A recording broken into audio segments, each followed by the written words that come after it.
धन्यवाद दिलीप जी। आज इस धरना कार्यक्रम के अध्यक्षता कर रहे बड़े भाई और सारण प्रमंडलीय माध्यमिक शिक्षक संघ के सम्मानित उपाध्यक्ष उमेश चंद पांडे जी, प्रमंडल के पूर्व सचिव चंद्रमा बाबू,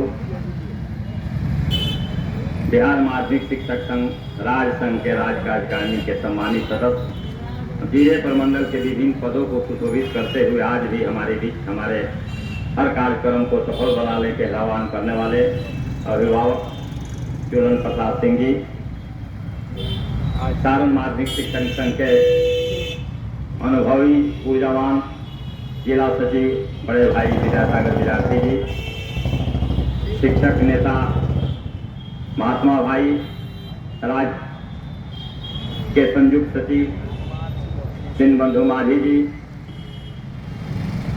जिले के उपाध्यक्ष कोषाध्यक्ष रजनीश जी का नाम कभी कभी भूल जा जी, इसलिए तो याद किया था जिनका नाम हमको नहीं बोल रहा है।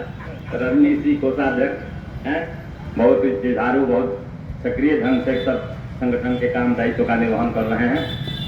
और मैं समझ रहा हूँ कि अब सबका नाम समूह में सबका स्मरण करते हुए सबका मैं संबोधन कर देता हूँ, क्योंकि संबोधन में समय ज़्यादा जाया हो जाता है, इसलिए मैं माफी चाहते हैं आपसे। सबसे पहले मैं आज 2023 अध्यापक नियमावली नियुक्ति नियमावली जो है उसका मैं खंडन करता हूँ, विरोध करता हूँ। और राज्य संघ के द्वारा जो निर्णय लिए गए हैं सत्याग्रह के माध्यम से इस काले कानून का विरोध करने का मैं विरोध करता हूं और उम्मीद करता हूं कि आप लोग चट्टानी एकता का परिचय देंगे, तो यह काला कानून बदलेगा और आपके अनुकूल कानून बनेगा, मुझे पूरा विश्वास भरोसा है। मित्रों, हम लोग प्रजातंत्र में जी रहे हैं, लेकिन इतिहास के पन्नों को उल्टेंगे उसमें हम पाते हैं कि जो राजतंत्र में जो व्यवस्था थी, आज की प्रजातांत्रिक व्यवस्था से अच्छी व्यवस्था उस जमाने में थी। जो उस जमाने के राजा हुआ करते थे, प्रजा का सूद लेते थे, प्रजा के सुख सुविधा का ख्याल करते थे। लेकिन आज के राजा जो हैं, जमहूरियत के नाम पर जरूर यह बात है कि विधान दल का विधायक दल का नेता होता है वो मुख्यमंत्री होता है, और लोकसभा और का जो बहुमत दल का नेता है वह प्रधानमंत्री होता है। लेकिन मैं देख रहा हूं कि आज परिस्थितियां बदल गई है, यह कहने मात्र की बात रह गई है, ये स्लोगन नारे रह गए हैं। अब तो नेता जो चाहता है वह विधायक करता है, पार्लियामेंट का नेता जो चाहता है वही एमपी वहां करता है, उसको कोई स्वतंत्रता नहीं है कि अपनी बात को मजबूती से वो सदन में रख सके या अपनी राय प्रस्तुत कर सके। अगर यह होता तो मैं समझ रहा हूं कि यह काला कानून सदन के पटल पर नहीं आया होता और इसकी मंजूरी नहीं मिली।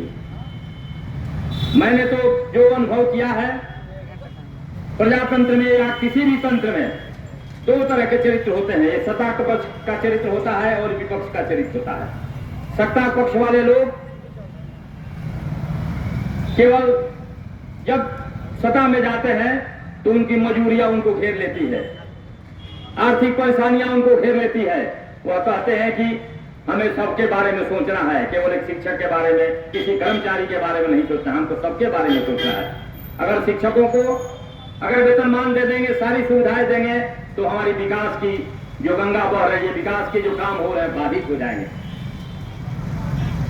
और विपक्ष के लोग कहते हैं कि अगर मुझे मौका मिलती तो मैं दूध की नदी बढ़ा देता, सोने के घर सबकी बना देती और एक दिन में जादू की छड़ी घुमा करके सारी समस्याओं का निदान करते। और बारी बारी से सबको मौका भी मिला सत्ता पक्ष में रहने का और विपक्ष में रहने का। आपने जैसा कि चंद्रमा बाबू ने कहा, पलटू राम और पलटू चाचा की कहानी कह करके आपको बताया, तो मैं वही कहना चाहता हूँ, दो चरित्र है, सत्ता पक्ष और विपक्ष। सत्ता में जाने की बात मजबूरियां होती है और विपक्ष में रहने पर जबरदस्ती होती है, भूल करके बोलना है, ये कर देंगे वो कर देंगे, करते कुछ नहीं है। मुझे माननीय सदस्य से बातें हो रही थी तो उन्होंने कहा, विजय जी हम लोग की मजबूरियां हैं। उसी संदर्भ में मैंने आपके पास संदर्भ रखा कि विधायक और एमपी की कहीं कोई चलती नहीं है। वो कहते हैं लोग कि जब हम लोग सदन में जाते हैं, हम सत्ता पक्ष में बैठते हैं, मंत्री और मुख्यमंत्री की जो भाषण होते हैं, बातें रखी जाती है सदन में, तो हम लोग मेज थपथपा कर उसका समर्थन करते हैं। और विपक्ष के लोग कहते हैं, जब हम लोग जाते हैं तो जब हम लोग को नागवाज गुजरती है, सदन का नेता जो कहता है कि आज सदन में मुख्यमंत्री का जो भाषण हुआ उसका विरोध करना, तो हम लोग तख्ती लगाकर विरोध करते हैं, बेल में जाकर धरना देते हैं, बस इतिश्री हम लोग का इतिश्री हो जाता है। लेकिन मैं बताना चाहता हूं सत्ता में और विपक्ष दोनों के नेताओं को, हम लोग टीचर हैं, दुर्भाग्य है इस प्रदेश का, हमें बहुत बड़ी जवाबदेही हमारे कंधों पर है, भविष्य निर्माण की जवाबदेही है। हम स्कूल में बच्चों को पढ़ाना था, उनका भविष्य संवारना था। आज हम चिलचिलाती धूप में सड़क पर बैठकर अपनी पीड़ा का बखान कर रहे हैं। तेरा पीड़ा और जो हम अपनी घड़ियालियां को बहा रहे हैं, या व्यर्थ नहीं जाएगा, आने वाले दिन में अपना यह प्रभाव दिखाएगा और सत्ता और विपक्ष दोनों वालों को इसकी खामियाजा भुगतनी पड़ेगी।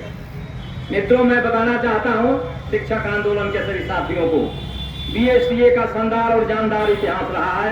1925 से लेकर आज तक हमने संघर्ष के बदौलत सब कुछ हासिल किया है। दूध 1080 का सरकारीकरण एक नजीर हमारे संगठन के लिए है, और जिसके नेतृत्व में हमने हासिल किया वह नेतृत्व आज भी जिंदा है। दुर्भाग्य से केदारनाथ पांडे जी हमारे बीच नहीं रहे, लेकिन शत्रुघ्न प्रसाद सिंह जो उस जमाने के महासचिव हुआ करते थे, जिनके नेतृत्व में दूध 1080 में सरकारीकरण हुआ, सारी सुविधाएं हमें मिली, वो आज भी हमारे बीच है। इस उम्र में भी आप सबकी उनके प्रति आस्था निष्ठा है, और पिछले चुनाव में आप लोगों ने उस आस्था निष्ठा का प्रमाण दिया कि प्रचंड बहुमत से उनके टीम को जिताकर सत्ता में काबिज कराया। और जब आप काबिज कराए हैं, उन पर भरोसा रखे हैं, व्यक्त किए हैं, तो मैं आपको विश्वास दिलाना चाहता हूं, आपका आंदोलन व्यर्थ नहीं जाएगा। आने वाले समय में आंदोलन सब कुछ हासिल करेगा।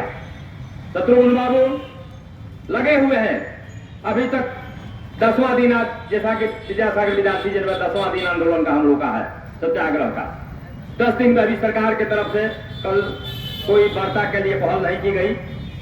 विपक्ष के लोग जरूर आकर हम लोग का हौसला अफजाई करते हैं, और सत्ता पक्ष में बैठने वाले लोग भी, माननीय सदस्य जो आपके हमारे वोट से जीतते हैं, हमारे मन के लायक बात कुछ कहकर चले जाते हैं। लेकिन मैं उनसे निवेदन करना चाहता हूं इस मंच के माध्यम से, धरना स्थल के माध्यम से, हमारे बीच जिस तरह से आप साफ गोई से अपनी बात को रखते हैं, अगर इसी तरह साफ गोई से आप सदन के पटल पर अगर बात को रखेंगे, निश्चित रूप से नीतीश कुमार को सोचने के लिए बात होना पड़ा।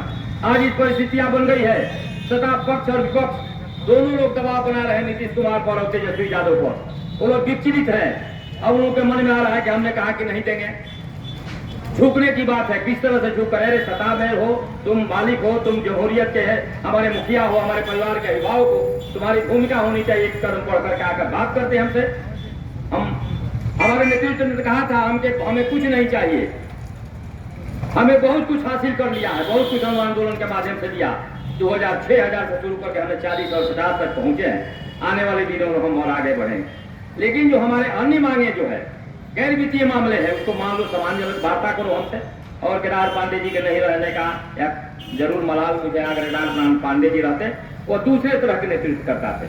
वो सेतु का काम करते थे, वो जोड़ने का काम करते थे, और रिजल्ट वो बोलते कम थे, प्योर राजनीतिक व्यक्ति नहीं थे। मंच पर कुछ करना, पीछे कुछ करना, कभी कभी दबाव में हम लोग उनसे झूठ भी बोलवाने का प्रयास करते थे, बोल भी देते थे, पीछे कहते थे कि ये सब बात नहीं आप लोग बोलवाइए, ये सब संभव नहीं है।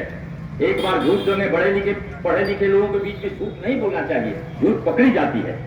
तो हम लोग उनके नेतृत्व में, सानिध्य में रहकर बहुत कुछ सीखा है। उनकी आत्मा निश्चित रूप से हमको वहां से आशीर्वाद मिल रहा है। आने वाले समय में आपके अनुकूल रिजल्ट होगा। आप खैर नहीं खोए, संख्या बल पर विचलित होने की जरूरत नहीं है।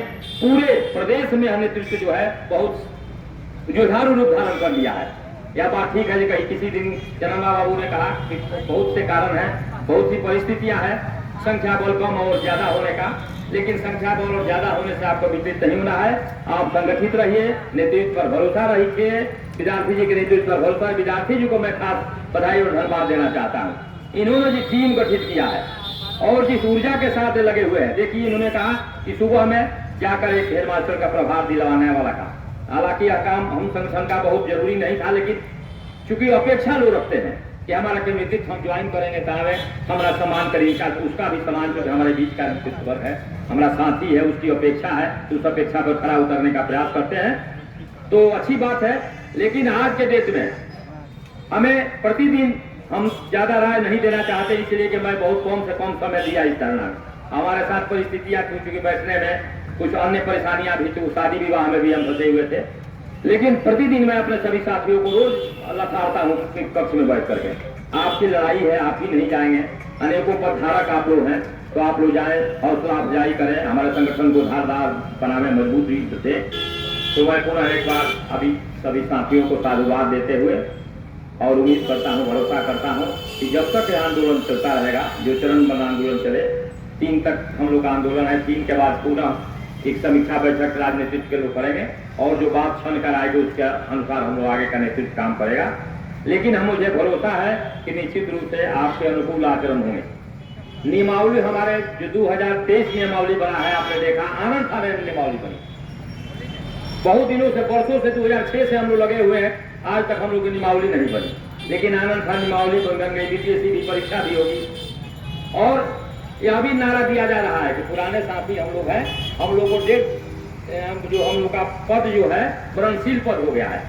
हम लोग की समस्या है मर्दिन, हम जब रिटायर करेंगे तो हमारे जगह पर आपकी नियुक्ति नहीं होगी। और चर्चा में है कि नियोजित 2006 और 9 के साथ ही जो नियोजित हुए हैं उनको भी आने वाले समय में मरणशील कैडर घोषित करने के लिए सरकार मन बना रही है, क्योंकि आपका भी रिटायरमेंट 42 में होगा। अब नई नियमावली से नियोजन प्रक्रिया प्रारंभ होगी।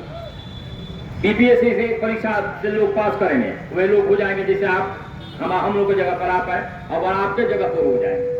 इस तरह से खंड विखंड करना चाहती है सरकार और संगठन हमारे नेतृत्व को, क्योंकि हमने संगठित होकर के अपने एक बैनर के तहत, एक आवाज के तहत अपने हासिल किया था, इसलिए खंड खंड में विखंड करके हमारे संगठन को कमजोर करना चाहती है सरकार। लेकिन हम खंडित होने वाले नहीं है, हम संगठित हैं। हमारे नियोजित हो, नियमित हो, किरानी हो, चपरासी हो, प्रधानाध्यापक, हम लोग सब एक बैनर के तहत काम करने वाले लोग हैं और मिलजुल कर इस काले कानून का विरोध करेंगे और इसको 7 समुद्र पार फेंकने का काम करेंगे। इसी उम्मीद भरोसा के साथ पुनः आप सभी साथियों का धन्यवाद ज्ञापित करते हुए बहुत बहुत धन्यवाद। शिक्षक संघ जिंदाबाद, बीएसटीए जिंदाबाद, बीएसटीए जिंदाबाद, शत्रुघ्न प्रसाद सिंह जिंदाबाद, विद्यासागर विद्यार्थी जिंदाबाद। जय हिंद।